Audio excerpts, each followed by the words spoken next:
Seal. Wink.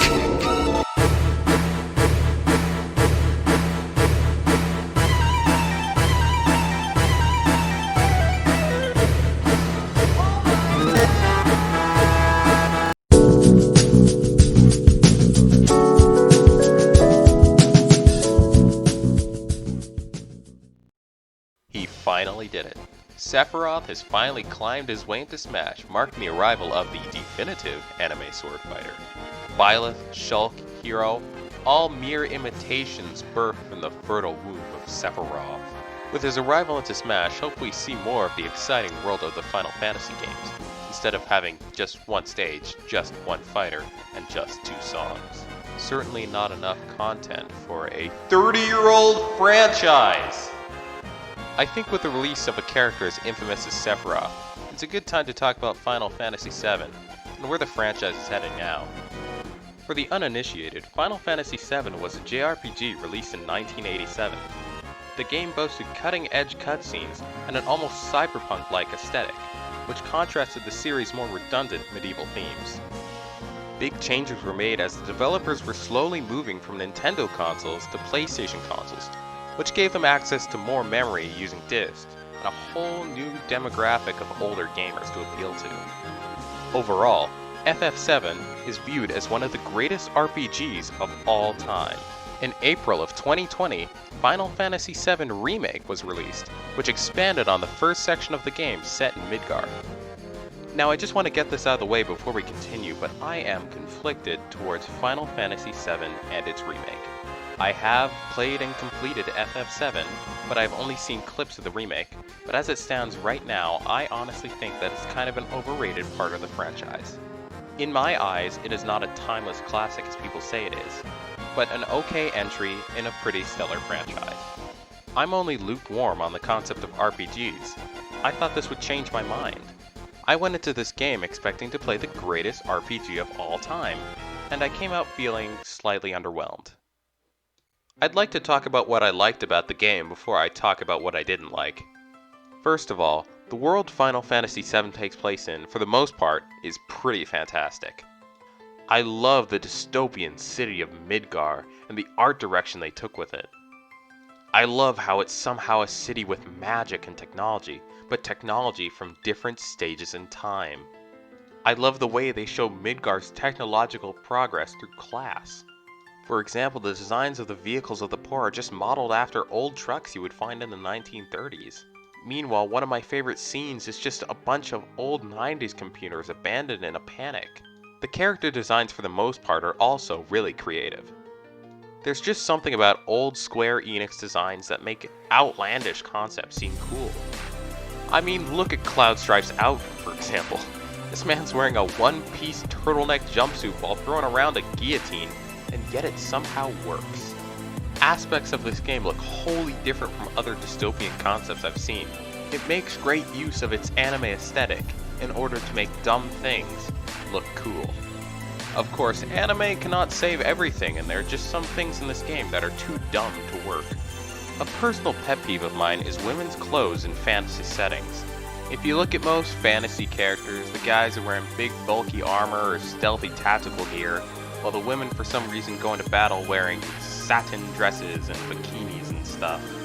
Personally, I think if you want to show off your body, you do you, boo. But I find it a little disillusioning when Tifa Lockhart is fighting giant robots, junkies, and dragons in a tank top and miniskirt. Tifa's design just seems odd to me, and I know there's a guy with a machine gun for an arm, but her outfit just came across as mundane and pandery, especially since she's supposed to be some martial arts master in a sci-fi fantasy. That's not the only design I have problems with though. Look at this picture, and see what influences you can find. To me, this is a Native American tattooed rocker boy fire dog. What does this picture look like to you? To me, it's a superhero king cat shouting orders at an abominable snowman bat creature. I think one of the things the game suffers from is a lack of focus after Midgar.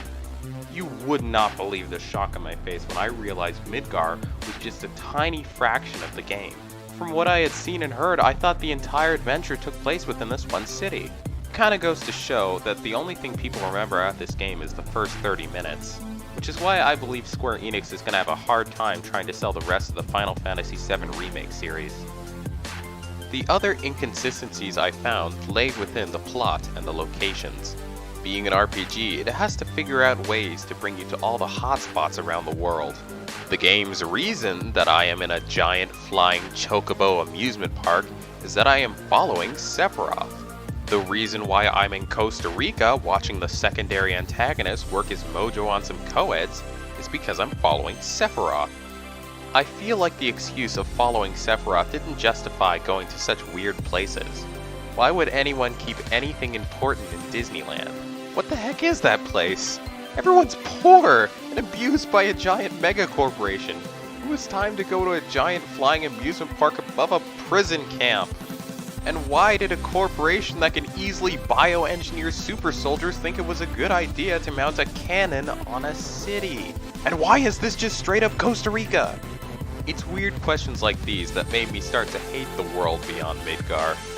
The overall narrative is one of the other things that hurts me. Why am I at a hospital? You ain't from Michigan if you never done this before.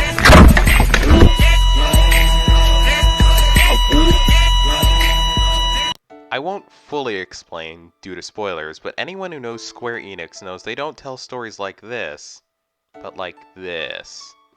There is just a whole heap of backwards, overcomplicated story you have to trudge through covered in typical anime cliche.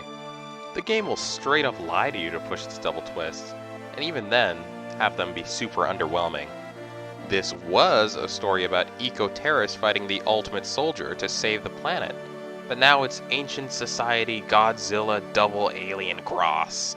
You'll understand when you play. Out of place things just seem to pop up in this game.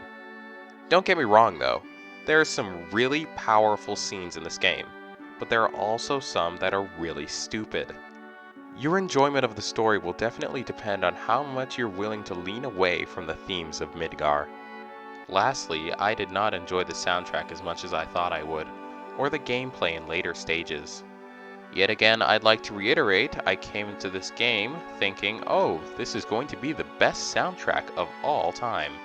Yet I only found myself liking a few tracks, those of which are unsurprisingly the most popular in the community. I mean, let's be real, nobody's out there listening to Descendant of the Shinobi. It sounds like a preschool song. And the gameplay, while dynamic at first, with its cool materia system, by the end started to drag due to constant management, grinding, and stupid frog spells. Yeah.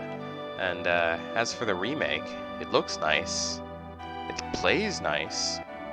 But I think I would rather avoid spending 10 hours of my life learning the backstory for characters such as Dead Terrorist Friend, or Chicken Horseman, or everybody's favorite Guy Who Holds Door.